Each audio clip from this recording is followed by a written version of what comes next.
Hey, it's the Bargain Bounty Hunter, and I want to do an update on the TagBand. Now, let's get to it.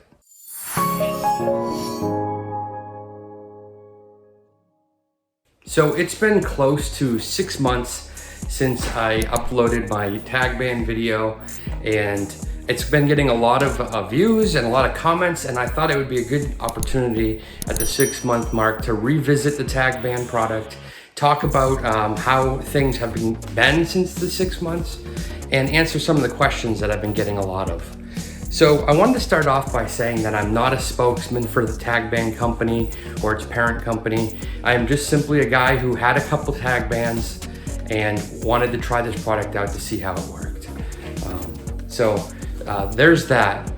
But I also want to discuss something else that I've been seeing a lot of comments on, and that's about the science behind, or the medical reasons behind why someone may develop a skin tag. I'm not sure. I'm not a doctor. I'm not a scientist. I have no idea why someone may develop a skin tag. People have left comments saying it's because of insulin resistance and it may be a precursor to diabetes and things like that. That could be true. That may not be true. But I haven't found that to be the case with many of the people that I've talked to that have skin tags. I know plenty of people that are of normal weight. I know I'm a heavier guy, but I know plenty of people that are of their average weight, and they have skin tags, and they do not have pre-diabetes or diabetes or anything like that, but they still develop these skin tags. My father being one of them. My father is a very tall, thin gentleman. He does not have diabetes. He's in his 60s. He's never had diabetes. He's never even been close to pre-diabetes. Yet he has skin tags. So, and he's had skin tags since I was a child. I'm almost 40 now. So for 40 years, he's had skin tags, and it has nothing to do with him being pre-diabetic or having insulin resistance or anything like that. He has nothing of the sort. So maybe in some cases that is the case, that having skin tags is something that shows that your body is insulin resistant or whatever it may be.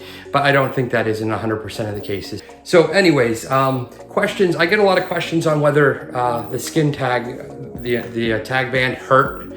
And I won't say it was completely pain-free. I will say the pain was minimal. It was more of like a tightness or pinching in the area, but nothing that painful. As far as, I can't even explain how like what would be equal to that amount of pain. Something very minor, like slight skin irritation, maybe, would be equal to the pain, but it was not a severe pain, a pain that I'd forget most of the time that it was even there. So it may hurt a little bit when you touch it, more of a sting, but it was not painful or excruciating at all. And since it's come off, there's no pain, absolutely no pain at all.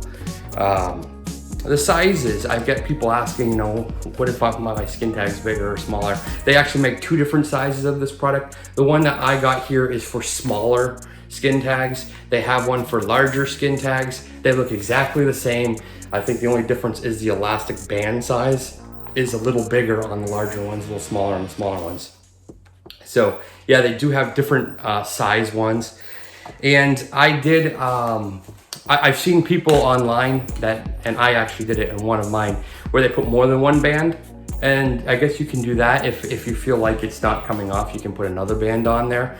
But the first one I didn't need to do that. The second one, I did put 2 bands on, I think, and it did help it fall off maybe a little faster. I don't really know, it took a little longer. So let's talk about the ones that I banded. And the one I banded for my video was the one up here on my neck. And I'm gonna come in close, and you can see there's no skin tag whatsoever. In fact, if I were to try to tell you where the skin tag was, I wouldn't be able to, because I have no idea.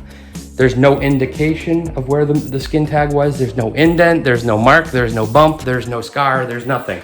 It simply doesn't exist there anymore. There's no spot where I could even tell you where it was.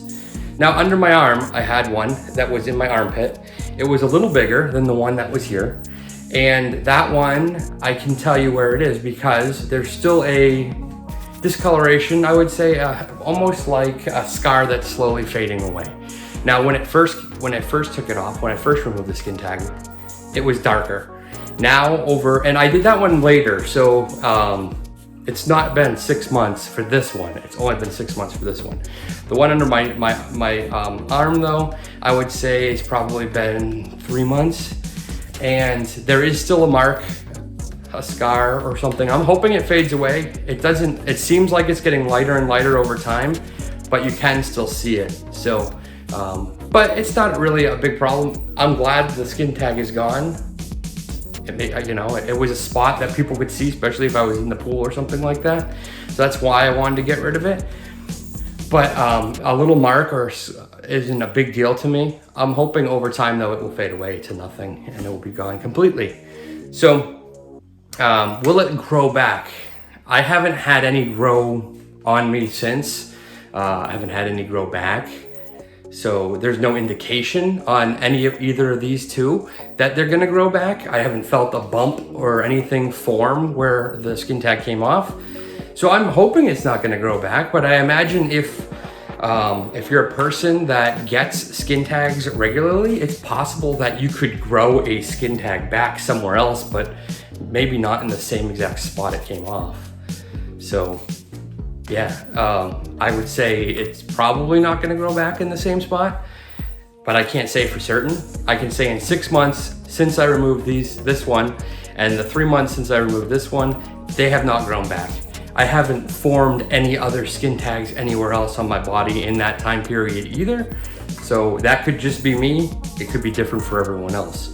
But those are a few of the things that I want to talk about, kind of update how it's been in the last 6 months since I tried TagBand. I would say everything's been good. I haven't had any really issues with it at all. I'm happy with the product. I know I see other videos and people have used, dental floss or string to tie around their skin tags. I've seen other videos too where people have used apple cider vinegar, toothpaste, all kinds of different remedies around the house that you can use. And they claim that it's successful. I tried the apple cider vinegar, as I said in my first video.